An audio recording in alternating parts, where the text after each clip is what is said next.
السلام علیکم۔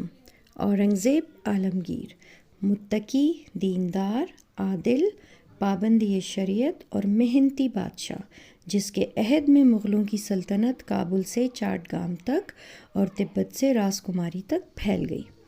شاہجہاں کے چاروں بیٹوں میں سب سے زیادہ عاقل اور بہادر شہزادہ اورنگزیب عالمگیر تھا۔ تمام عمر سختی سے اسلامی احکام پر کاربند رہا۔ تخت سلطنت پر بیٹھتے ہی ان تمام مشرکانہ رسوم کو یک قلم بند کر دیا جو مغل درباروں میں مدت سے چلی آ رہی تھیں۔ ہر نماز جماعت کے ساتھ پڑھتا، کبھی تہجد تک قضا نہ کی، صبح سے شام تک سلطنت کے کاموں میں مصروف رہتا۔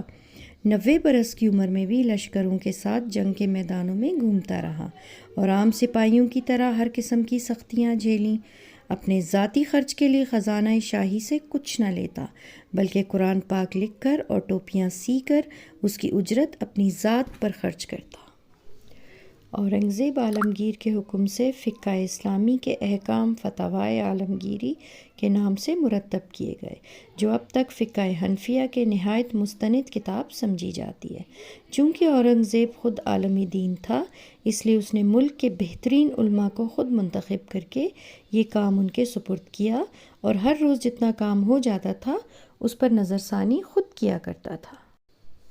اس میں شک نہیں کہ اس نے اپنے باپ شاہجہاں کی بیماری اور بڑھاپے میں عنان حکومت اپنے ہاتھ میں لی اور اپنے تینوں بھائیوں یعنی دارالشکوہ، مراد اور شجاع کے فتنہ پردازیوں کو ختم کیا۔ لیکن حکومت اسلامی کے استحکام کے لیے اس کے سوا کوئی چارہ نہ تھا۔ اس کے علاوہ اس کا مقصد بادشاہ بننے سے عیش و عشرت کرنا نہ تھا۔ اس نے 50 برس سے بھی کچھ زیادہ دن حکومت کی، 25 برس شمالی ہند میں رہا اور 25 برس دکن میں بسر کیے۔ سلطنت کو وسعت دی، ملک میں امن و امان قائم کیا، بغاوتوں کا سر کچلا اور انصاف کی حکومت قائم کی۔ اورنگزیب عالمگیر میں جہاں اور بے شمار خوبیاں تھیں، وہاں وہ زبان فارسی کا نہایت اچھا انشا پرداز بھی تھا۔ اس کی کتاب رکیات عالمگیری انشاء فارسی کی بے نظیر کتاب ہے۔ اس عظیم الشان بادشاہ نے 90 سال کی عمر پائی۔ دکن کے مقام احمد نگر میں تھا کہ بخار ہوا اور 1118 1707 میں اپنے اللہ سے جا ملا۔